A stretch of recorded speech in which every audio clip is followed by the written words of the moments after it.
रामानंद जो आहे आपल्या गुरुजींचं म्हणणं ऐकण्यासाठी तो आश्रमापासून दूर गेला. आता तिथे कोणीही नव्हते, तरीही त्याने निरीक्षण केले. फिर भी वो अपने आसपास देखता है कि यहाँ पे कोई है तो नहीं. तेथे पक्षी होते और वहाँ पे ध्यान से देखने के बाद उसे पता चला की इथे काय आहेत, पशु पक्षी आहेत. लहान मोठे प्राणी पण होते और छोटे मोठे क्या थे, प्राणी भी थे. म्हणजे हे पशु पक्षी आपल्याला पाहणार और जाहिर सी बात है कि ये पशु पक्षी जो है मुझे सेब खाते हुए क्या करेंगे, देख लेंगे. और मेरे गुरुजी ने तो मुझे कहा है की तुला सफरचंद खाताना कोणीही पाहता कामा नहीं. म्हणून तो आणखी दूर गेला और इसीलिए वो जो है और दूर, आश्रम से भी बहुत दूर चला जाता है. आता तिथे माणसे नव्हती, पशु पक्षी नव्हते और जहाँ पर वो गया था वहाँ पर ना ही मनुष्य थे ना ही पशु पक्षी नव्हते. म्हणून तो एका दगडावर बसला और तभी एक पत्थर पर वो बैठ जाता है.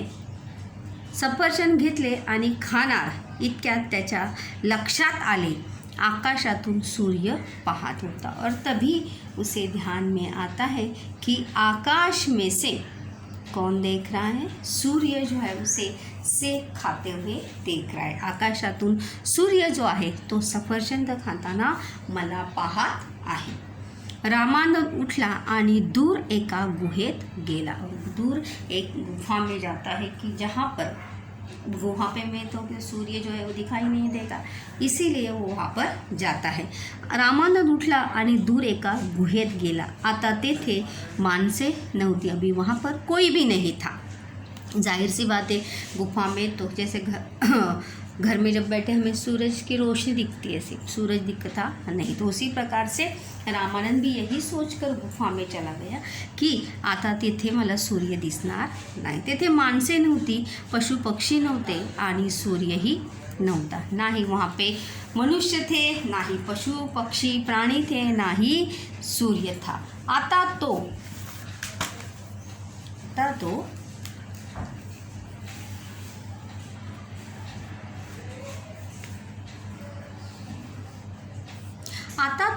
गुरुजींची आज्ञा पाळणार होता. अभी वो अपने गुरुजी की दिया हुए आज्ञा का पालन करने ही वाला था. त्याने सफरचंद घेतले, तोंडाकडे नेले और मुंह की तरफ वो लेकर जाता है आणि चटकन थांबला और तुरंत वो क्या होता है, रुक जाता है. खाते खाते मतलब खाणे ही वाला था, तोंडात घालणार एवढ्यात वो रुक जाता है. त्याच्या लक्षात आले इथे अजून कोणीही नाही, पण आपण आहोत ना. तभी उसे ध्यान में आया कि भले यहाँ पर कोई भी नहीं है लेकिन मैं हूँ ना. अपन पाहत आहोत ना, मैं तो देख ही रहा हूँ, मैं खा रहा हूँ तो खाते समय मैं भी तो अपने आप को देख रहा हूँ. आपण पाहतोय म्हणजे आपला आत्मा पाहतोय. इसीलिए मतलब मैं देख रहा हूँ, मतलब मेरा आत्मा जो है वो देख रहा है. आत्मा म्हणजे परमेश्वरच और आत्मा ही क्या होता है, परमेश्वर होता है. जैसे हम हमेशा कहते हैं, देखो हमें हमेशा अपनी अंदर की आवाज़ जो है वो सुननी चाहिए. इंसान सबसे झूठ बोल सकता है, अपने आप से वो कभी भी झूठ बोल सकता नहीं. तो उठला आणि गुरुजींकडे गेला. तभी वो तड़क उठतो आणि अपने गुरुजी के पास चला जाता है. त्याने सफरचंद परत दिले. वो सफरचंद जो है, सेब जो है अपने गुरुजी को वापस दे देता है. तो गुरुजींना म्हणाला, गुरुजी आपला आत्मा आपली प्रत्येक गोष्ट बघत असतो. जैसे हमारा आत्मा जो है हमारी प्रत्येक बात का क्या करता है, निरीक्षण करता है. जब भी हम कुछ गलत करते हैं, अच्छा करते हैं, तो खासकर जब हम कुछ गलत करते हैं तो हमें ऐसा लगता है कि हमें कोई नहीं देख रहा है, लेकिन हमारा आत्मा, हम खुद अपने आप को देख रहे होते कि तुम क्या कर रहे हो. त्याच्यापासून काहीही लपवता येत नाही. हम सबसे छिपा सकते हैं, लेकिन हम अपने आप से कभी भी छुपा सकते नहीं. आपला आत्मा म्हणजेच आपला आतला आवाज़, आपला आत्मा म्हणजे आपला आतला अपने अंदर की आवाज़ जो है वो कभी भी झूठ बोलती नहीं, वो हमेशा हमें सच्चाई बताती है। वो अपनी अंदर की आवाज़ को सुनना है, उसका अनुकरण करना है, ये पूरी तरह से किसके ऊपर निर्भर होता है? अपने ऊपर निर्भर होता है।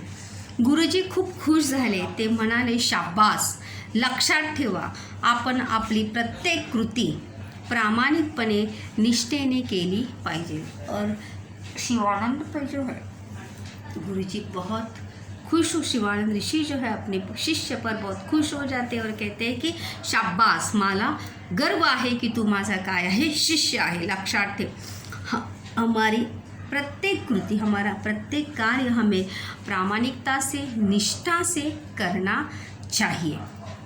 आपला प्रामाणिकपणा, आपली निष्ठा हा आपला आतला आवाज़ असतो। हमारी प्रामाणिकता, हमारी निष्ठा, एकनिष्ठ होकर सच्चाई के साथ अपना काम करना चाहिए। आपण नेहमी आपला आतला आवाज़ ऐकला पाहिजे और हमेशा हमें अपनी अंदर की आवाज़ जो है वो सुननी चाहिए। देखो कहा भी जाता है कि हम हर किसी से झूठ बोल सकते हैं, लेकिन हम अपने आप से झूठ बोल सकते हैं क्या? नहीं। तो ये बात हमें याद रखनी। तो ही गोष्ट जी आहे ती पूर्णपणे तुम्ही जर पाहिली तर कशावर आधारित होती? आतला आवाज़ या शीर्षकावर ही संपूर्ण गोष्ट जी आहे ती आधारित होती। तर तुम्हीसुद्धा मुलांनो ज्यावेळी गोष्ट लिहाल त्यावेळी पूर्णपणे ती शीर्षकावर आधारित असलीच पाहिजे। यहाँ पे मैंने देखो तात्पर्य लिखे 2-3।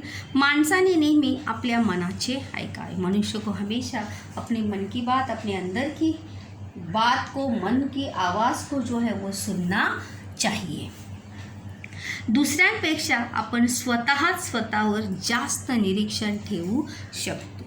हम दूसरों से भी ज़्यादा, हम खुद पर सबसे ज़्यादा क्या कर सकते हैं? ध्यान रख सकते हैं। आपण सर्वांना फसवू शकतो पण स्वतःला कधीही फसवू शकत नाही। हम सबके साथ छल कर सकते हैं, लेकिन हम अपने आप के साथ कभी भी छल कर सकते नाही।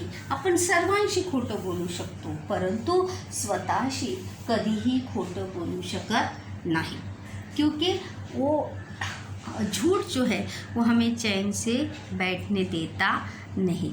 तर अशा प्रकारे तुम्ही सुद्धा जब भी आप कभी शीर्षक के आधार पर जब कहानी लिखेंगे बच्चों, तो ये बातें जो है पूरी तरह से याद रखनी है की जर गोष्ट प्रामाणिक मुलगा या असेल तर संपूर्ण गोष्ट जी आहे ती कशाभोवती फिरली पाहिजे, कशावर आधारित असली पाहिजे? प्रामाणिक या शब्दावर आधारित असली पाहिजे। अंधविश्वास जर असेल, आपल्या गोष्टीचं नाव जर असेल, तर संपूर्ण गोष्ट जी आहे ती कशावर आधारित असली पाहिजे? अंधविश्वास या शब्दावरती पूर्ण गोष्ट जी आहे ती आधारित असली पाहिजे। इसीलिए कहानी आप कोई भी लिखिए, लेकिन शीर्षक को ध्यान में रखना चाहिए। शीर्षक का अर्थ जो है वो हमें सदैव ध्यान में रखकर ही हमेशा हमें अपनी कहानी लिखनी चाहिए। अगर हमें अपनी कहानी सही तरीके से लिखनी है तो आपको वो अर्थ जो है वो समझ लेना चाहिए, क्योंकि जब तक हम अर्थ नहीं समझेंगे तब तक हम सही कहानी जो है वो लिख पाएंगे नहीं। तो बच्चों जब भी शीर्षक के आधार पर आपको कहानी लेखन आए तो उस कहानी का जो अर्थ है वो समझे। अर्थ हमें क्या बताता है, अर्थ हमें क्या बताना चाहता है। अगर आप अर्थ समझे तो आप ज़रूर अच्छी कहानी लिख सकते हैं। और वही क्राइटेरिया वही है, फर्स्ट, सेकंड, थर्ड पैराग्राफ में ही कहानी हमें लिखनी चाहिए।